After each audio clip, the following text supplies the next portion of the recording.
Hi students, how you all and welcome everyone to the class 10 physics class. This is part number 22, sec number 3 of heating effect of electric current. Last के lecture में हमने B वाला portion पढ़ा था. Actually what I was teaching you that H is proportional to I square into R into T, and I have showed you all the two aspects of when H is proportional to I square and when H is proportional to R. So in this lecture I'll be explaining you the next thing, which is H is proportional to R. So if R is double, H will also become double, and when R is half, then H will also become half.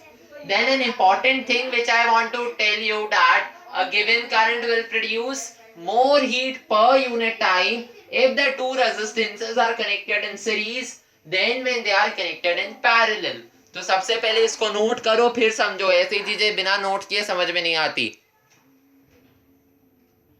चलो, आज जैसा कि मैं बता रहा था, यही a given current will produce more heat. अगर हमें करंट दे रखा है तो वो ज्यादा हीट प्रोड्यूस करेगा पर यूनिट टाइम अगर दो रेजिस्टेंसेस सीरीज में कनेक्टेड हैं then when they are connected in parallel.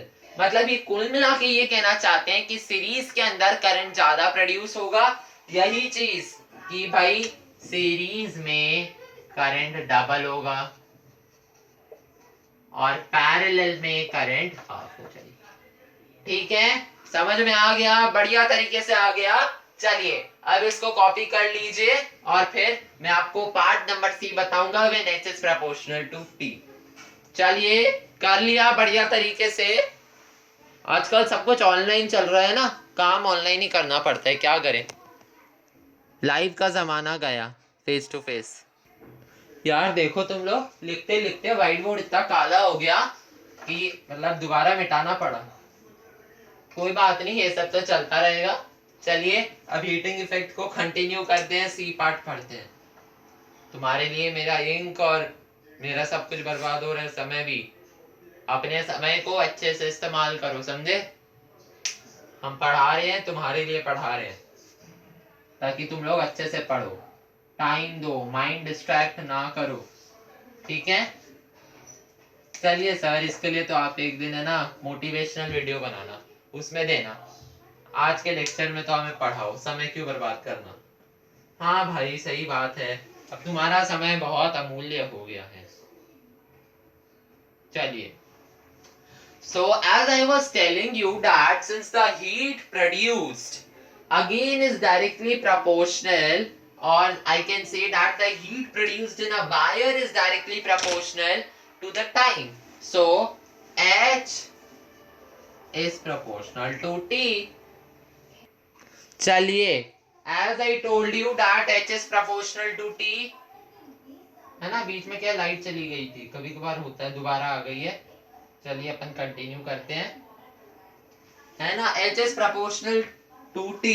So if the current is passed through a wire for double the time, then the heat produced is doubled. इसका मतलब क्या हुआ भाई कि if the current is passed through a wire for double the time, मतलब कुल मिला के अगर टाइम डबल है 2t है, ठीक है ना, तो H भी 2t हो जाएगा, है ना. H भी हमारा 2h हो जाएगा, हीट भी डबल हो जाएगी. And if the time is half, the heat produced, time half हो जाएगा, हीट प्रोड्यूस भी हाफ हो जाएगी. ठीक है. So we will now solve problems based on the heating effect of current in the another lectures, but before that you can note the formula, which is H is equals to I square RP. ये NCERT में भी दे रखा है ना, and it is used for calculating the heat produced, but it can be used only if the current I, resistance R and time T are known to us. So in some cases no, however they give us the power and time T only. क्या होता है, कभी कभार हमें P मिल जाता है और कभी कभार हमें T मिल जाता है, ठीक है. And in that case the heat energy is calculated by using the formula E is equals to P into T. अब इधर आप लोग मुझे बताइए, हमने E क्यों यूज किया? अरे भाई, E इसलिए यूज किया बिकॉज E तो एनर्जी है, और जो हीट प्रोड्यूस हो रही है कौन सी एनर्जी है वो? भाई वो हीट एनर्जी है ना? तो भाई मैं H लिखूं चाहे मैं E लिखूं, कभी कभार भाई हमें पावर दे देते हैं, हमें टाइम दे देते हैं। तो इससे मैंने क्या निकाला? मैंने आपको यही बताया कि एनर्जी हो गई है ना? अब एक और एक्सेप्शन वाली बात है, कहते हैं ना हमारे साइंस में एक्सेप्शंस आ जाते हैं, तो एक एक्सेप्शन वाली बात है कि all the appliances which run on electricity do not convert all the electrical energy into heat energy.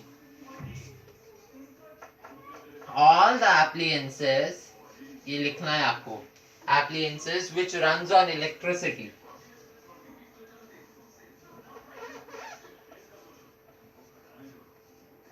electricity, ठीक है, do not convert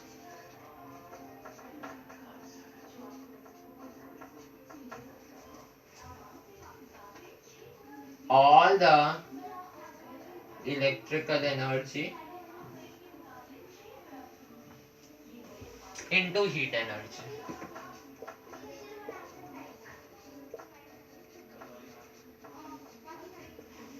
जो सारे एप्लियंसेस होते हैं ना, ऑल द एप्लियंसेस जो इलेक्ट्रिसिटी पे चलते हैं, वो सारी इलेक्ट्रिकल एनर्जी को हीट एनर्जी में कन्वर्ट नहीं करते हैं भाई, नहीं करते हैं।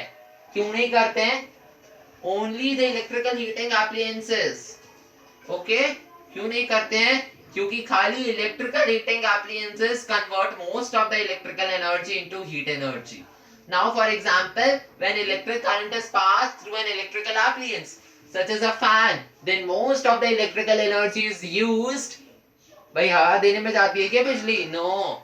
Then most of the electrical energy is used up in running the fan or turning the fan. Only a very small amount of electric energy is converted into heat energy by a fan. Okay. So due to this, an electric fan becomes slightly warm when run continuously for a long time, and on the other hand, when an electric current is passed through an electrical heating appliance such as an electric heater, electric kettle, hair dryer, immersion rod or a geyser.